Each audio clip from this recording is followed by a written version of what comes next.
नमस्कार, मी Shivani. Pune prime news मध्ये आपलं स्वागत. दौंड तालुक्यातील खोर येथील रोहिणी माने या विद्यार्थिनीने प्रतिकूल परिस्थितीमध्ये पहिल्याच प्रयत्नात राज्यामध्ये मागासवर्गीय विद्यार्थ्यांमध्ये 10वा क्रमांक पटकावत फौजदार पदाला गवसणी घातली आहे.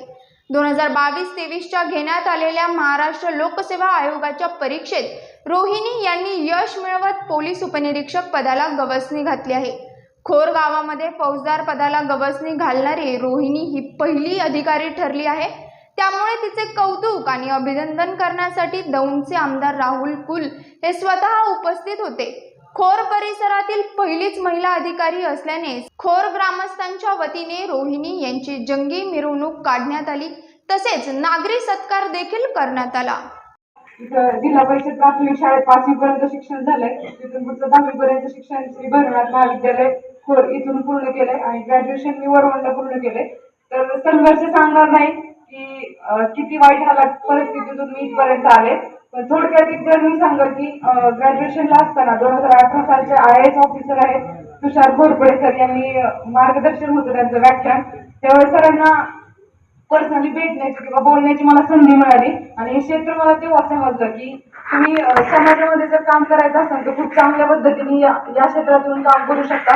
2019ला पास आउट झाल्यानंतर मी पुण्यात गेले. आर्थिक परिस्थिती इतकी स्ट्रॉंग नव्हती की मी क्लासेस वगैरे लावू शकते. त्यामुळे 2 वर्ष मी कॉल सेंटरला जॉब केलेला आहे. तर त्यावेळेस ज्यावेळेस 2021चा पहिला अटेम्प्ट दिला होता तर मला 3 मार्कांनी माझी पूर्व परीक्षा गेली होती. तर मला तेव्हा एवढं समजलं होतं की आपल्याची कॅपॅसिटी आहे. कारण आताची जी ऍड आहे 6 लाख मुलांनी पूर्व परीक्षा दिली होती. 6,500 मुलं मुख्य परीक्षेला आली होती. त्या 6,500 मुलांपैकी 2,000 मुलांनी ग्राउंड दिलं आणि त्यातून 500 मुलं सिलेक्ट झाल्या. त्यामध्ये माझा जसं की सांगितलं 7वा रँक आहे महाराष्ट्रात मुलींमध्ये. त्यासाठी सांगते की मला 10वीला फक्त 68.40% मार्क्स आहेत. तर सर्वसामान्य तुमच्यापैकी खूप छोटी छोटी मुलं सकाळी शाळेला सत्कार झाला तिथं ऐकत होती. ते खूप छोटी छोटी मुलं आहेत. एवढंच सांगेल की खाजगी कंपनीमध्ये काम करत असताना पैसा भेटत होता पण एक आत्मिक समाधान भेटत नव्हतं की मी फक्त माझ्या कुटुंबापुरतं तेवढे तिथपर्यंतच मर्यादित काम करू शकते. पण ज्यावेळी आता जशी माझी निवड झाली तर प्रशासनात येण्यामागची प्रेरणा माझी परिस्थिती होती. तर तुम्हाला सर्वांना साक्षी म्हणून एक सांगते की मी मरेपर्यंत माझ्या प्रेरणेशी कधी बेईमानी नाही करणार. येण्यामागचंच कारण होतं की आपण ज्या परिस्थितीतून आलो जसं की माझ्या आईचं आमचं विभक्त कुटुंब आहे. तर त्यावेळेची परिस्थिती मला एवढी माहित नाहीये की काय कारणामुळे आमचं कुटुंब वेगळं झालं. पण PSI चे पद असं का तर PSI हा हायरार्कीमध्ये जे अधिकारी येतात क्लास 1 क्लास 2 अधिकारी ते सामान्य जनता यांच्यामध्ये दुव्याचं काम PSI करतो. तर खूपशा गोष्टी जर एक चांगली बुद्धिमत्ता असलेल्या PSIच्या पोलीस स्टेशनला बसलेला असेल तर खूपशा गोष्टी तिथंच मिटू शकतात. म्हणजे पुढे कोर्टाच्या फेऱ्या आणि खूप संसार उद्ध्वस्त नाही होणार. तर माझी परिस्थितीच माझी प्रेरणा होती की आणि विशेष करून सांगेल आता खूप कमी वयात मला यश भेटलं. पहिलाच अटेम्प्ट होता माझा आणि म्हणजे यामागं माझी आई असेल दोन्ही भाऊ असतील निलेश माने गणेश माने माझा मोठा भाऊ छोटा भाऊ गणेश माने माझ्या आजी आजोबा त्यांनी मला लहानाचं मोठं केलं. तर आज ज्या वेळेस त्यांच्या डोळ्यातून ते समाधान बघतीये ते आनंद अश्रू बघतीये तर त्यापुढे माझा मला प्रवास काहीच वाटत नाहीये. म्हणजे एक आत्मिक समाधान त्यांच्या चेहऱ्यावर जे समाधान आहे ते आपण इथपर्यंतची जर्नी केली एक नवीन ऊर्जा भेटलीये. माझा राज्याची 2022चा 2 मार्कांनी पूर्णपणे मला मुख्य परीक्षा देता नाही आली ती कारण PSIची मुख्य परीक्षा होती.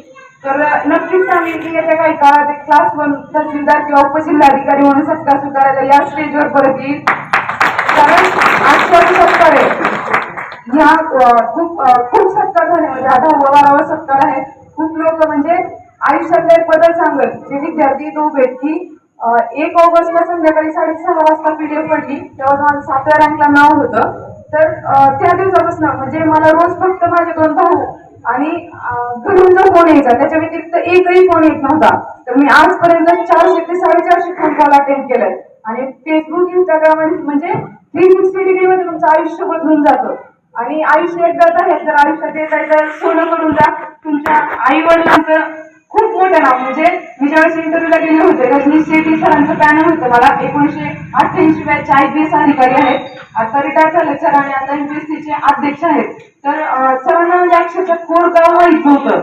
म्हणजे मला माझ्या विद्यालयाला असतील किंवा माझ्या गावाला माझ्या नावाने ओळखतायत याच्यापेक्षा मोठी पोचपावती नक्कीच नाहीये.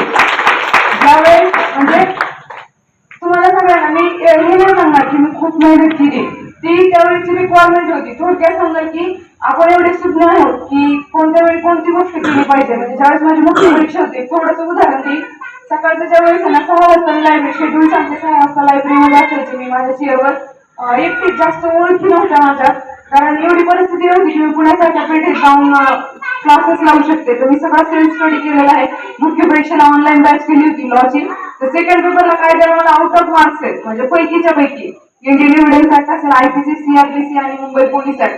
तर सांगायचा उद्देश फक्त एवढाच आहे की तुमच्यातलीच आहे मी. खूप म्हणजे खूप सर पण सकाळी तेच म्हणत होते की खूप ब्रिलियंट विद्यार्थ्यांमध्ये नाही, बॅक बेंचरच आहे. तर मनात जर असा न्यूनगंड असेल की मी नाही करू शकत, तर मी तुमच्यासमोर एक आदर्श उदाहरण आहे. आज पहिल्याच अटेम्प्ट मध्ये इथपर्यंत पोहोचलीये. थोडक्यात कामाची पार्श्वभूमी सांगेल. इथून पुढे जेव्हाही मी ज्याही गावात जाईल, म्हणजे खूप मनापासून प्रामाणिकपणे काम करेल.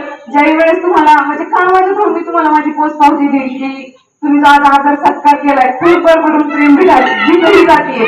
म्हणजे आनंद असतो प्रत्येकाच्या डोळ्यात येतात की तू केलं कसं. प्रत्येकाच्या तोंडातून एकच प्रश्न येतो की तू केलं कसं.